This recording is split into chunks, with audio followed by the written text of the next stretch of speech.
Those winter Sundays, यानी वो सर्दियों के इतवार वाले दिन। दोस्तों इस नज़म में बताया गया कि एक बच्चा अपने बाप की मोहब्बत को देखता है लेकिन फिर भी उसे थैंक यू नहीं बोल पाता, लेकिन जब वो बड़ा होता है तो उसे इस बात का पछतावा होता है कि उसने अपने बाप की उस मोहब्बत को अप्रिशिएट क्यों नहीं किया, कभी थैंक यू क्यों नहीं बोला।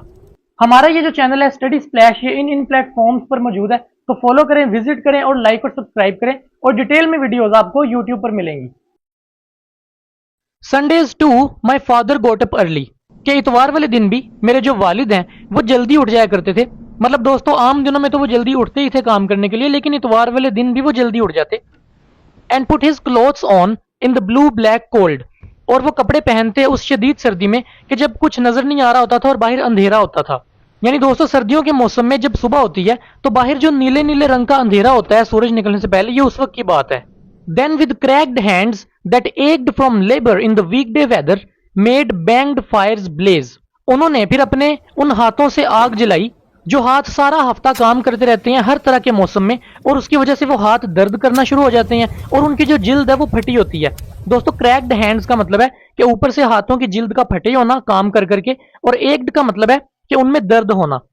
कि मेरे जो वालिद जब उठते हैं तो वो कपड़े पहनने के बाद वो घर में इस तरह आग जलाते हैं अपने उन दर्द करने वाले हाथों से जिनकी जिल्द भी फटी होती है सारा हफ्ता काम कर करके। No one ever thanked him, कभी भी किसी ने भी उन्हें शुक्रिया नहीं कहा।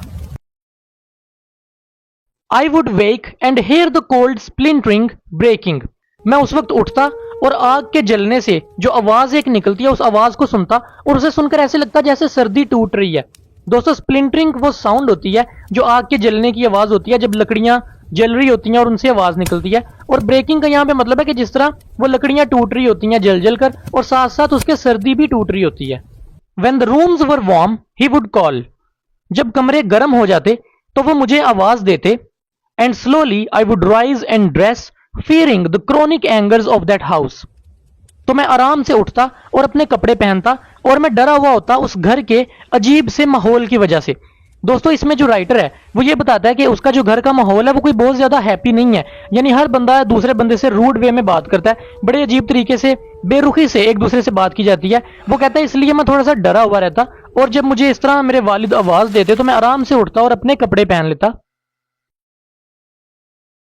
स्पीकिंग इनडिफरेंटली टू हिम, मैं बहुत ज्यादा बेरुखी से बात करता, यानी वो अपनी बात कर रहा है कि वो अपने वालिद से बड़ी बेरुखी से बात करता। जैसा कि मैंने पहले लाइन में आपको बताया था कि घर का जो माहौल है वो है ही ऐसा कि हर बंदा एक दूसरे से बेरुखी से बात करता है, तो वो भी कह रहा है कि जब मेरे वालिद इस तरह बुलाते और मैं उठता कपड़े पहनता तो मैं भी उनसे बड़ी बेरुखी से बात करता।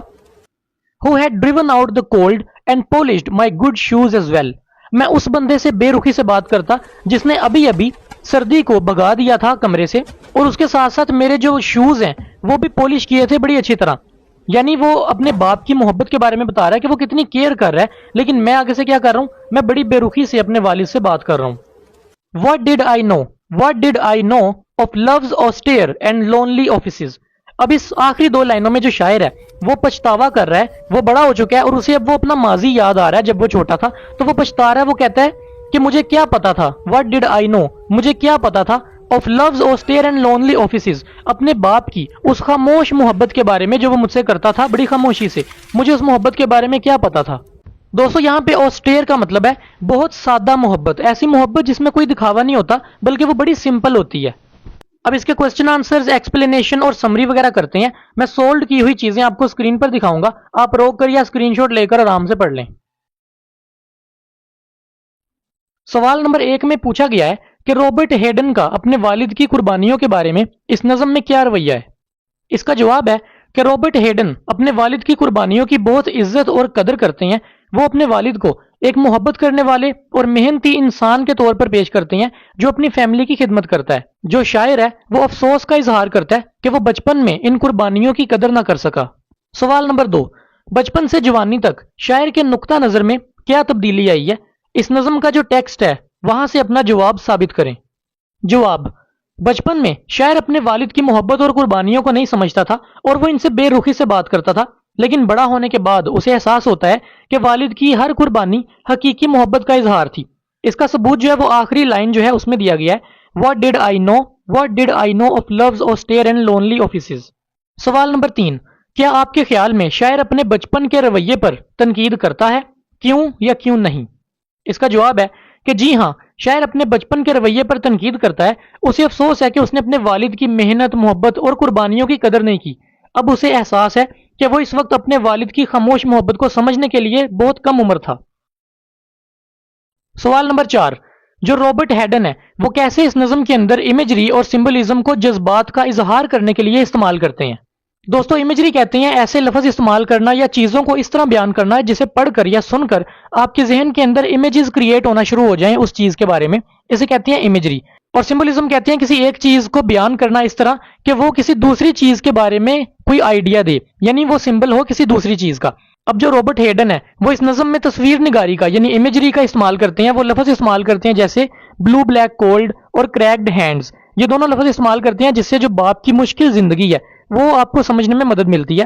جب آپ لفظ پڑھتے ہیں کریکڈ ہینڈز یعنی ہاتھوں کا پھٹے ہونا، تو آپ کے ذہن کے اندر واقعی وہ ایک باپ کے ہاتھ آ جاتے ہیں جن کی جلد اوپر سے پھٹی ہوتی ہے محنت کر کر کے. یہ امیجری ہے. جو سردی ہے یعنی کولڈ جو ہے وہ مشکلات کی علامت ہے، اور جو آگ ہے وہ والد کی محبت، حفاظت اور قربانی کی علامت ہے جو وہ جلاتا ہے تاکہ دوسرے گرم رہ سکیں. یہ جو تصاویر ہے یعنی جو امیجری ہے یہ پڑھنے والے کو والد کی تکلیف اور محبت کے محسوس کرنے میں مدد دیتی ہے. سوال نمبر 5. اس نظم کے اندر پرسونیفیکیشن کی مثال اور اس مثال کا جو اثر ہے وہ بیان کریں. دوستو، پرسونیفیکیشن ایک اور لٹریری ڈیوائس ہے یعنی لٹریچر میں یوز کی جاتی ہے. اس کا مطلب ہے کسی چیز کو اس طرح ٹریٹ کرنا جیسے ہم کسی پرسن کو ٹریٹ کرتے ہیں، یعنی جو خصوصیات ایک آدمی کی ہوتی ہیں وہ خصوصیات کسی بے جان چیز کو دے دینا. اس کو کہتے ہیں پرسونیفیکیشن، یعنی اسے پرسن کی طرح ٹریٹ کرنا. اس کا جواب ہے کہ جو پرسونیفیکیشن اس میں استعمال کی گئی ہے اس نظم میں وہ اس لائن میں ظاہر ہوتی ہے: دا کولڈ سپلنٹرنگ بریکنگ، یعنی سردی کا ٹوٹنا. اب آپ کو پتا ہے سردی جو ہے وہ بے جان ہے، وہ ٹوٹتی نہیں ہے، لیکن یہ جو ٹوٹنے کی خاصیت ہے یہ ایک انسان کی خاصیت ہے. انسان بھی ٹوٹ جاتا ہے فزیکلی بھی اور ایموشنلی بھی. تو یہ جو سردی کو خاصیت دی گئی ہے انسان کی خاصیت، اس کو کہتے ہیں پرسونیفیکیشن. اس سے یہ ظاہر ہوتا ہے کہ والد کی جو جلائی ہوئی آگ ہے اس نے سردی پر قابو پا لیا ہے اور گھر کو گرم کر دیا ہے. سوال نمبر 6. یہ نظم فری ورس میں کیوں لکھی گئی ہے اور اس سے اس نظم کے مطلب میں کیا اضافہ ہوتا ہے؟ دوستو، فری ورس نظم کی ایک قسم کو کہتے ہیں. ایک شاعر جو ہے وہ کئی طریقوں سے نظم لکھ سکتا ہے، اس میں سے ایک جو ہے اسے فری ورس کہتے ہیں. اس میں نہ رائم ہوتی ہے نہ ردم ہوتا ہے. اگر اردو میں آپ نے قافیہ یا ردیف پڑھا ہوا ہے تو آپ کو سمجھ آ جائے گی کہ نظم کے جو لائنوں کے آخری والے لفظ ہوتے ہیں وہ ایک دوسرے سے ملتے ہیں. تو اس میں ایسا نہیں ہے، یہ فری ورس ہے کیونکہ اس میں نہ کوئی رائم ہے نہ کوئی ردم ہے، اس لیے اس کو فری ورس کہا گیا ہے. یعنی اگر آپ اس کو پڑھیں گے تو آپ کو ایسا لگے گا جیسے آپ ایک کوئی پیراگراف پڑھ رہے ہیں جو سمپل طریقے سے چلتا جا رہا ہے. اس کا جواب ہے کہ یہ نظم فری ورس میں لکھی گئی ہے کیونکہ اس میں نہ کوئی رائم ہے نہ کوئی ردم ہے، یعنی قافیہ ردیف بھی نہیں ہے اور کوئی وزن بھی نہیں ہے. اس انداز سے جو نظم لکھی جاتی ہے وہ حقیقی یا ذاتی تجربہ محسوس ہوتی ہے. اس سے شاعر اپنے جذبات کو زیادہ سادگی سے اور قدرتی انداز میں بیان کر سکتا ہے. سوال نمبر 7. اس نظم کا جو ٹائٹل ہے دوز ونٹر سنڈیز، اس کی اہمیت بیان کریں اور یہ بھی بتائیں کہ شاعر نے جمع کا صیغہ یعنی پلورل فارم کیوں استعمال کیا ہے، اس نے سنڈیز کیوں کہا ہے. اس کا جواب ہے کہ یہ عنوان یعنی یہ ٹائٹل بے شمار سردیوں کی اتواروں کی طرف اشارہ کرتا ہے جب والد صبح سویرے اٹھ کر اپنے خاندان کے لیے گھر کو گرم کر دیا کرتا تھا. اور یہ جو پلورل فارم ہے یعنی جو سنڈیز ہے یہ اس بات کی طرف اشارہ کرتا ہے کہ یہ روزانہ کی عادت تھی، نہ صرف ایک دن کا واقعہ. اس سے والد کی مسلسل محبت اور قربانی نمایاں ہوتی ہے. سوال نمبر 8. شاعر جو ہے وہ بلو بلیک کولڈ اس ٹرم کا استعمال کیوں کرتا ہے سردیوں کی صبح کو بتانے کے لیے؟ اس کا جواب ہے کہ یہ جو ٹرم ہے بلو بلیک کولڈ یہ شدید سردی، تاریک اور سورج نکلنے سے جو پہلے کا وقت ہوتا ہے اس کو بتاتی ہے. اور یہ بھی بتاتی ہے کہ والد کو کتنی سخت سردی میں کام کرنا پڑتا تھا. اس سے ان کی محنت، ہمت اور خاندان کے لیے محبت مزید نمایاں ہو جاتی ہے.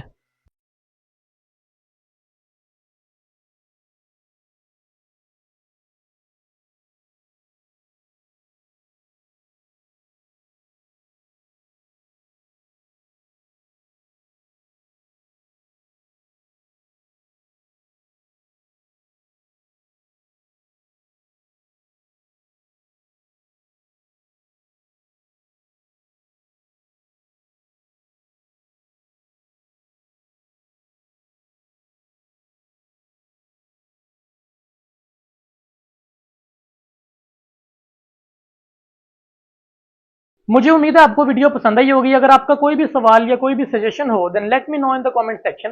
تو ملتے ہیں اگلی ویڈیو میں.